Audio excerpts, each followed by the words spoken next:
ఓం నమో భగవతే శ్రీ మేధా దక్షిణామూర్తయే. ఓం నమో భగవతే శ్రీ ఆదిశంకరాయ. ఓం నమో భగవతే శ్రీ రమణాయ. శ్రీ గురుభ్యో నమః. అర్జునుడు శ్రీకృష్ణుణ్ణి ఒక చిన్న ప్రశ్న అడుగుతాడు. విశ్వరూపం అంతా చూశారు కదా, కృష్ణుణ్ణి ఇలా ఒక చిన్న సందేహం అడుగుతాడు. ఒక స్వరూపాన్ని ధ్యానం చేసేవారు గొప్పవారా, లేక ఏ రూపం చూడకుండా మనస్సులో నిరాకార నిర్గుణ స్వరూపాన్ని ధ్యానం చేసేవారు గొప్పవారా? ఇప్పుడు కొంతమంది ఒక దేవుని పటం పెట్టుకొని పూజ చేస్తూ ఉంటారు, దేవాలయంలో ఒక విగ్రహం పెట్టుకొని పూజ చేస్తూ ఉంటారు. అంటే ఈ సగుణ పూజ గొప్పదా? అలా కాకుండా కొంతమంది ఎదురుగా ఏ వస్తువు పెట్టుకోకుండా తమ యొక్క హృదయంలోనే ధ్యానం చేస్తూ ఉంటారు. ఆ యొక్క నిరాకార నిర్గుణ నిర్వికార నిశ్చల ఆ యొక్క ఆత్మస్వరూపాన్ని గురించి చింతన చేస్తూ ఉంటారు. ఇట్లో ఏది గొప్పది? అటు సాకారము చేసేవారా, నిరాకారమును ధ్యానం చేసేవారా? శ్రీకృష్ణుడు ఇలా అంటాడు, ఏవం సతతయుక్తాయే భక్తాస్త్వాం పర్యుపాసతే ఏ చాప్యక్షరమవ్యక్తం తేషాం కే యోగవిత్తమాహ. అంటే మనము ప్రపంచంలో గనక చూస్తే ఈ యొక్క సాకారము పూజించేవారే 95% ఉన్నారు. ఏ ఒక్క 5% 5 ఆ నిరాకారం గురించి ధ్యానం చేస్తూ ఉంటారు. ఆ ఏకాంతంలో ఆ ఆశ్రమాల్లో కూర్చొని, ఆ మఠాల్లో కూర్చొని నిర్వికల్పనమైనటువంటి ఆ యొక్క స్వరూపాన్ని ధ్యానం చేస్తూ ఉంటారు. చాలా తక్కువ మంది. అంటే ఎక్కువ శాతము ఎక్కడ చూసినా ఈ యొక్క గుళ్ళు, గోపురాలు, తీర్థస్థానాలు, పూజలు, పునస్కారాలు ఇవన్నీ కూడా బాహ్యంలో జరుగుతూ ఉన్నాయి. ఇప్పుడు ఈ నిరాకారమే గొప్పదని చెబితే ఈ సాకారం వాళ్ళందరూ ఏమైపోతారు?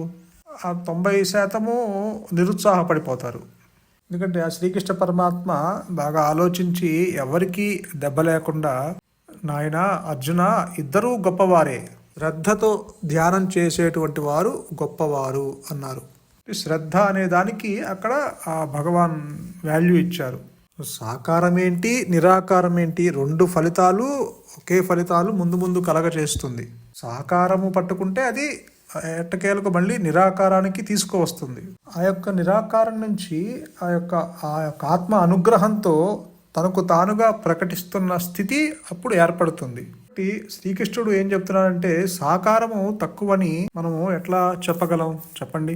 కూడా శ్రద్ధ, భక్తి అవన్నీ ఉంటే చక్కగా ఫలితాలు కలుగుతాయి. నాటికైనా ఆ యొక్క జ్ఞాన మార్గంలోకి, ఆ యొక్క నిరాకారంలోకి వారు తప్పకుండా ప్రవేశించి తీరుతారు. ఇప్పుడు ఎల్లప్పుడూ ఒక వ్యక్తి ఎలిమెంటరీ కోర్సులో ఉంటాడా? నెమ్మదిగా హై స్కూల్ కోర్సులోకి వస్తాడు, దాని నుంచి కాలేజీ, దాని నుంచి గ్రాడ్యుయేట్ అవుతాడు. అదేవిధంగా ఈ ఆధ్యాత్మిక పాఠంలో కూడా ఈ సాకారం అనేది ఎలిమెంటరీ కోర్సు అనుకోండి, దాన్ని మనం నిరుత్సాహపరచకూడదు. ఎందుకంటే అనేక మంది యొక్క స్వభావము సామాన్య స్థితిలో ఉన్నదండి. కాబట్టి ఇక్కడ శ్రీకృష్ణుడు ఏం చెప్తున్నాడంటే, నువ్వు ఏదైనా చెయ్యి, సాకారము ధ్యానం చెయ్యి, నిరాకార ధ్యానం చెయ్యి, బట్ శ్రద్ధతో చెయ్యి. ధ్యానము, జపాలు, తపాలు చేస్తున్నారు, కాకపోతే అక్కడ శ్రీకృష్ణుడు చెప్పేది ఏంటంటే ఏకాగ్రత ఎక్కడ ఉంది? చాలామంది క్వాంటిటీ చూస్తున్నారు కానీ క్వాలిటీ చూడట్లా. ఇప్పుడు నేను 1000 జపం చేశాను, 1,00,000 జపం చేశాను, 1,000,000 బిల్వార్చన చేశాను. ఇప్పుడు మనం చూస్తున్నాం కార్తీక మాసంలో 1,00,000 ఒత్తులు వెలిగిస్తున్నాము. ఇలా చెప్తుంటారు, అక్కడ 1,00,000 ఒత్తులు వెలిగించాము, ఇక్కడ 1,000,000 ఒత్తులు వెలిగించామని. అయ్యా, దేవుడు క్వాంటిటీ పనికిరాదు, క్వాలిటీ ఇంపార్టెంట్ అంటున్నాడు. ఒక్క ఒత్తు వెలిగించిన, ఒక్క నామము జపం చేసిన, ఏకాగ్రతతో భక్తిపూర్వకంగా జపం చేస్తే అద్భుతమైనటువంటి ఫలితం లభిస్తుంది. 1,00,000 కోట్లు అనే మాట వదిలిపెట్టేయాలి. శక్తి ఉన్నవారు చేసుకుంటారు. ఇక్కడ కావలసింది ఎంత జపము అని కాదు, ఎట్లా జపం చేశారు. ఒక ఆయన జపం చేస్తున్నాడు. ఇట్లా జపం అంతా పూర్తయిన తర్వాత స్వామీజీ అతన్ని పిలిచి, మీరు ఏ మంత్రం జపం చేస్తున్నారు అని అడిగాడు. అష్టాక్షరి మహామంత్రం అన్నాడు. అష్టాక్షరి అంటే ఓం నమో నారాయణాయ. ఎన్ని జపం చేశారు అని అడిగాడు ఈ స్వామీజీ. ఒక పూసండి అంటే ఆ జపమాల 108 పూసలు ఇప్పుడే పూర్తయినాయి అన్నాడు. సరే, బాగుంది. మీరు జపం చేసేటప్పుడు మీ మనస్సు ఎక్కడ ఉందో కొంచెం చెప్తారా అని అడిగాడు ఈ స్వామీజీ. మీరు జపం చేస్తున్నారు, బాగానే ఉంది. మీరు జపం చేసేటప్పుడు మీ మనస్సు దేని మీద లగ్నమై ఉందో కొంచెం దయచేసి చెప్పండి అన్నారు. ఆయన ఉన్నది ఉన్నట్టుగా కుండ బద్దలు కొట్టినట్టు చెప్పాడు. మహానుభావా, నా మనస్సు ఎక్కడ ఉందంటే జపం చేసేటప్పుడు పెద్ద పూస ఇంకా తగల్లేదే, చేతికి తగల్లేదే, ఇదే కలవరం అంట. ఆ పెద్ద పూస తగిలిందనుకోండి, ఆ 108 ఆగిపోతుంది. అవతల పారేస్తాడు, పోతాడు వాడు. ఇంకా తగల్లేదే ఇదేనండి. ఆ యొక్క అష్టాక్షరీ మంత్రము ఓం నమో నారాయణయ్య ఎటో పోయింది. పెద్ద పూస తగల్లేదే. అంటే ఇక్కడ ఏకాగ్రత లేనటువంటి జపాలు ఎన్ని చేసినా ఏం ప్రయోజనం అంటాడు శ్రీకృష్ణుడు. భగవాన్ రమణులు కూడా ధ్యానము చేసేవారికి, ఆత్మవిచారం అనుసరించే వారికి రెండిటికి లక్ష్యము ఒకటే. అదేంటంటే మనో నిశ్చలత.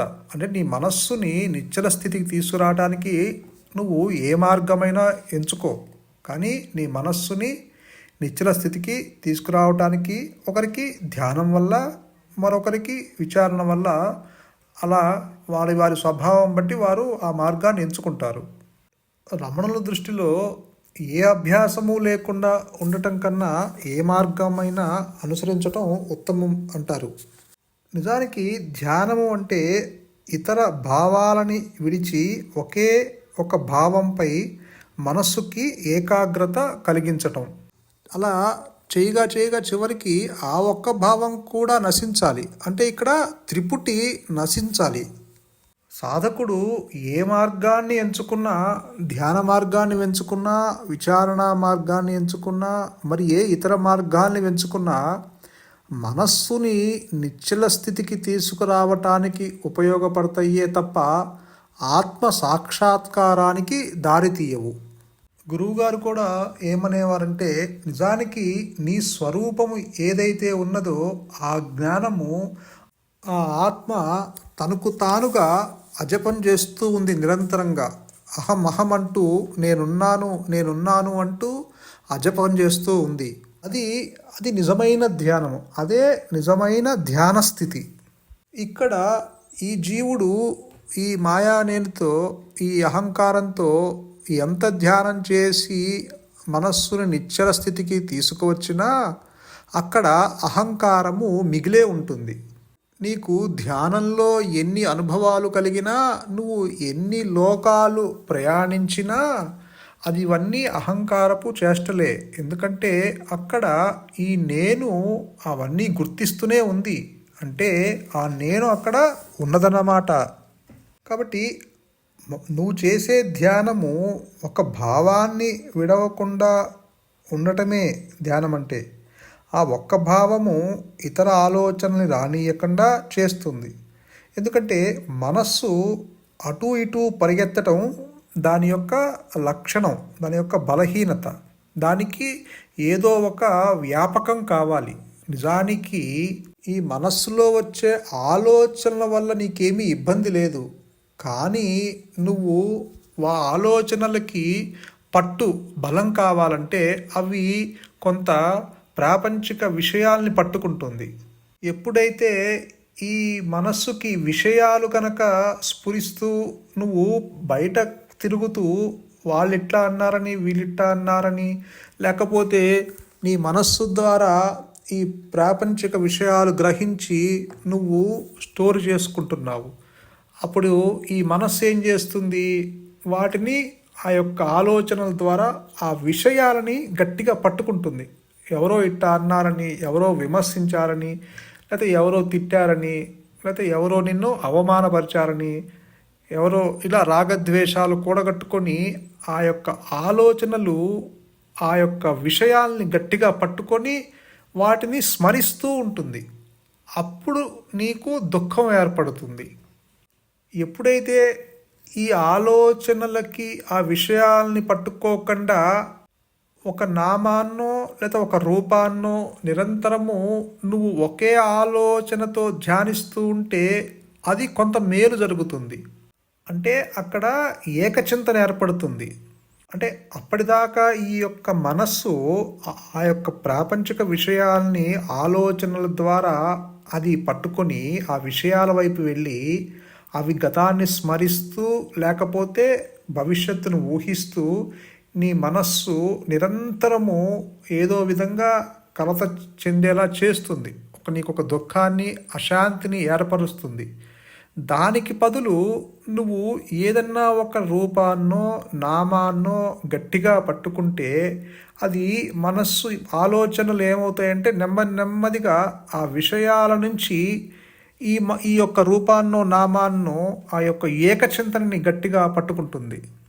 మనస్సుకు ఉండేటువంటి ఒక సహజ లక్షణం ఏమిటంటే అది ఒకేసారి రెండు ఆలోచనలను పట్టుకోలేదు. ఏదో ఒక దాన్ని పట్టుకొని అది విడిచి మళ్ళీ ఇంకొక దాన్ని పట్టుకుంటుంది.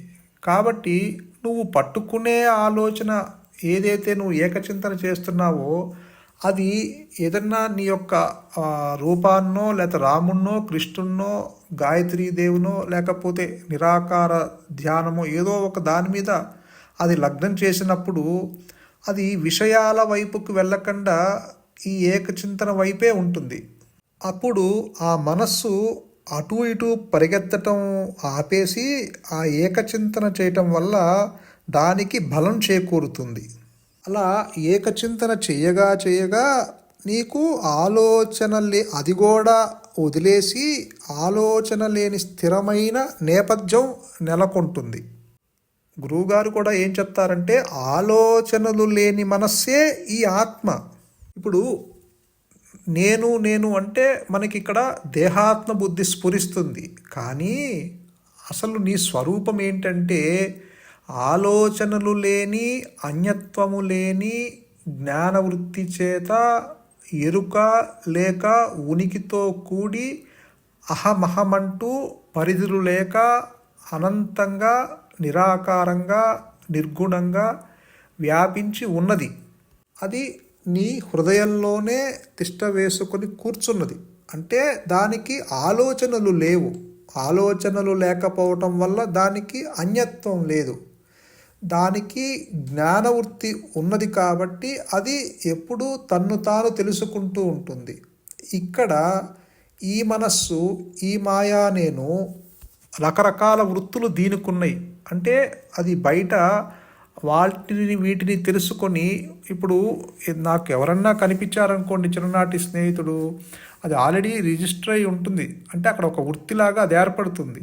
అలానే నువ్వు సేకరించినవన్నీ ఒక వృత్తుల్లాగా ఏర్పడి అవి సందర్భంగా అవి బయటకు వస్తూ ఉంటాయి.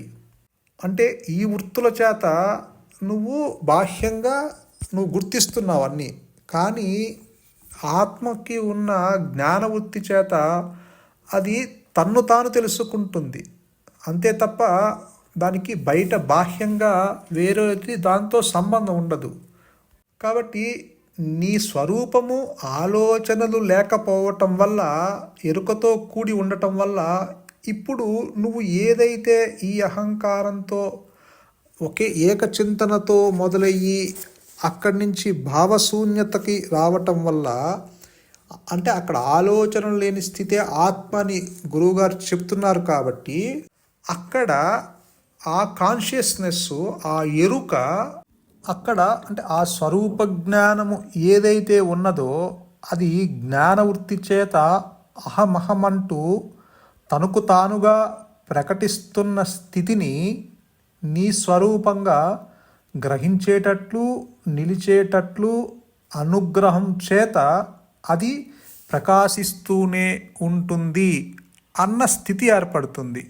అందుకే గురువుగారు ఆలోచనలు లేని మనస్సే ఆత్మ అని చెప్పటానికి కారణం.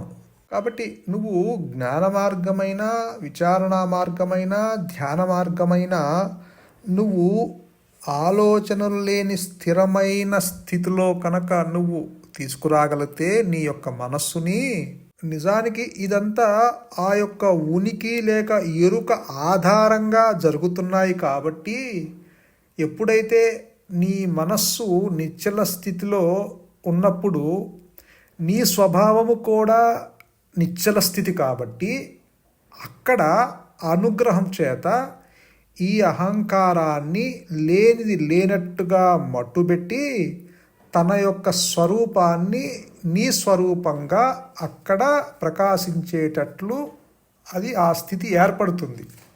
సూర్యుడు ఉదయించటము, వెలుగు రావటము ఏకకాలంలో వెనువెంటనే ఎలా అయితే జరుగుతుందో, ఆత్మ ప్రకాశించటము, ఈ యొక్క నిశ్చల స్థితిలో ఈ అహంకారము భ్రాంతి ఎగిరిపోవటము రెండు ఒకేసారి జరుగుతాయి. సంతోషం. మౌనమే నీ సహజత్వం. మౌనమే శరణ్యం. ధన్యోస్మి.